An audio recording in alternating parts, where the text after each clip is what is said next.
G'day you beautiful people and welcome to my first Pokemon Go video. Before I get started, I just want to let you know that I'm not going to talk about all the different items and what they do. You can read the descriptions, they're self-explanatory and you're not silly. And talking about silly, moving on to the other thing before we get started is people's stupidity and disrespect when it comes to this game. If you would not go somewhere before you started playing Pokemon Go because you felt it was unsafe, don't go there now. Don't Pokemon Go and drive. Like, come on.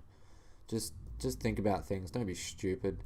Consider taking food and water with you when you go somewhere. Consider taking a torch if you're going out late at night. Consider taking a charger that does not require an outlet, a portable charger.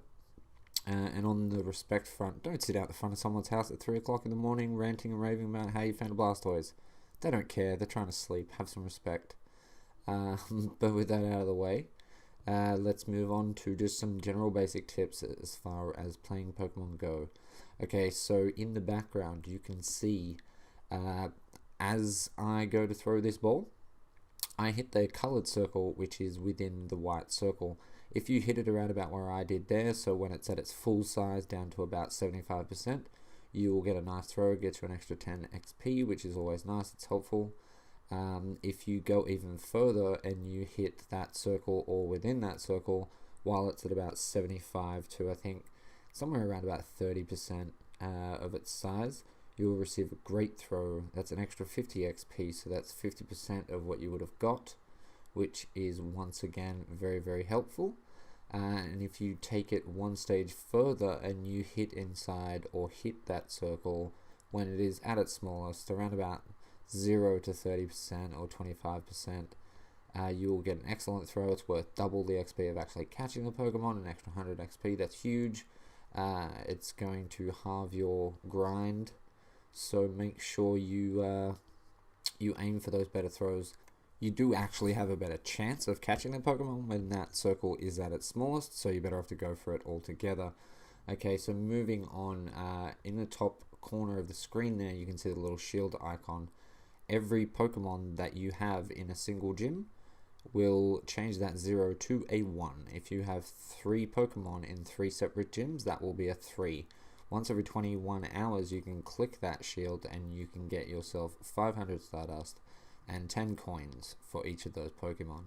It's very helpful, so make sure you do it.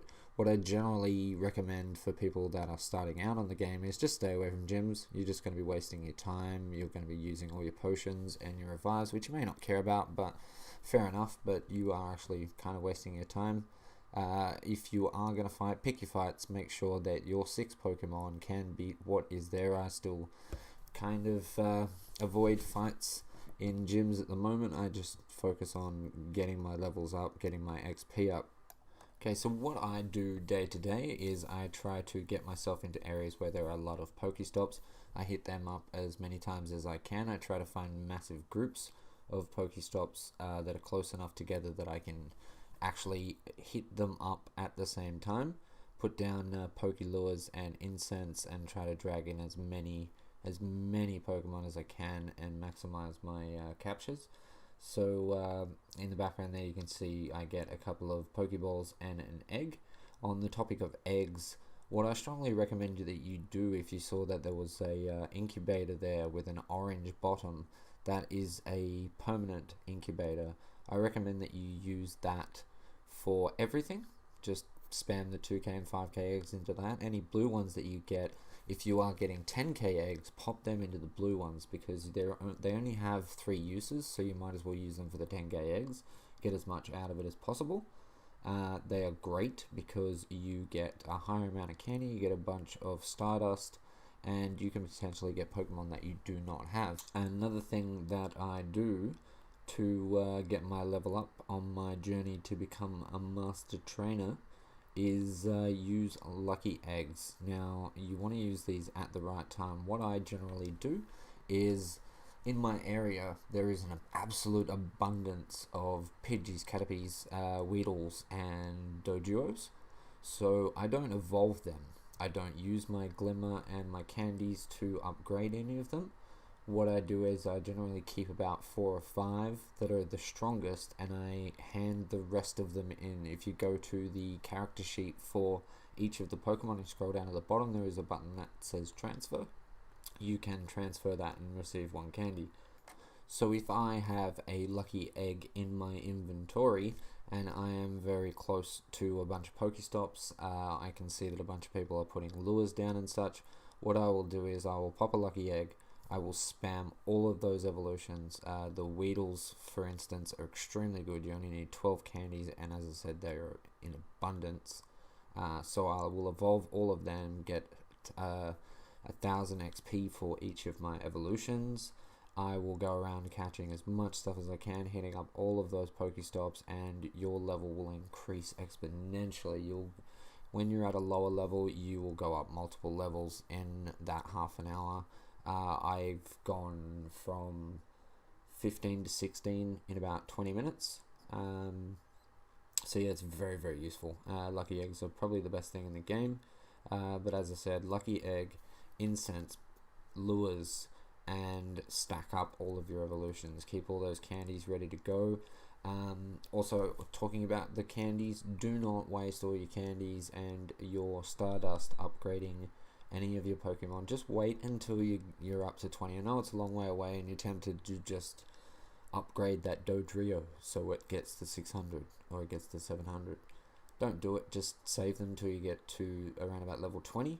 Once you start getting your Ultra Balls, and as you get to higher levels, you will start to see more rare Pokemon spawning around, so you will want to use all of that Glimmer at a later date. Okay, so that's about all the basics that you will need to know to become a Master Trainer in Pokemon, except for one thing I will quickly circle back to in regards to gym fights. Okay, so one thing in regards to gym fights that you want to keep note of at all times is what Pokemon types are effective against what other Pokemon types. So if you know anything about Pokemon, you know exactly what I'm talking about. If you are new to Pokemon, if you're just getting into Pokemon now because of this wonderful game, for instance, a Fire type is very effective against a Grass type Pokemon.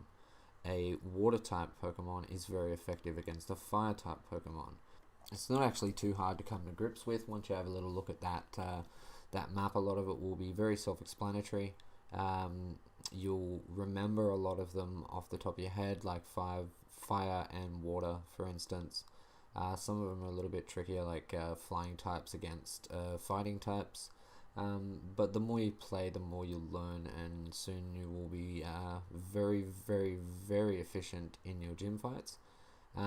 So yeah, that's pretty much it again. I just want to quickly go back to safety. Don't be stupid. Come on, mate. Stop it, alright? Okay guys, that's all I have time for today. I will be putting out more Pokemon videos in the future, a few more kind of advanced tips here and there. Some kind of vlogs on areas that I am capturing these Pokemons. But yeah, thank you very, very much for watching. If you aren't subscribed already, please do so. Drop me a like and a comment down below letting me what your favorite Pokemon is, or your greatest Pokemon that you've caught so far. But yeah, thank you very much. I love you all, and I will catch you on the next one. Peace.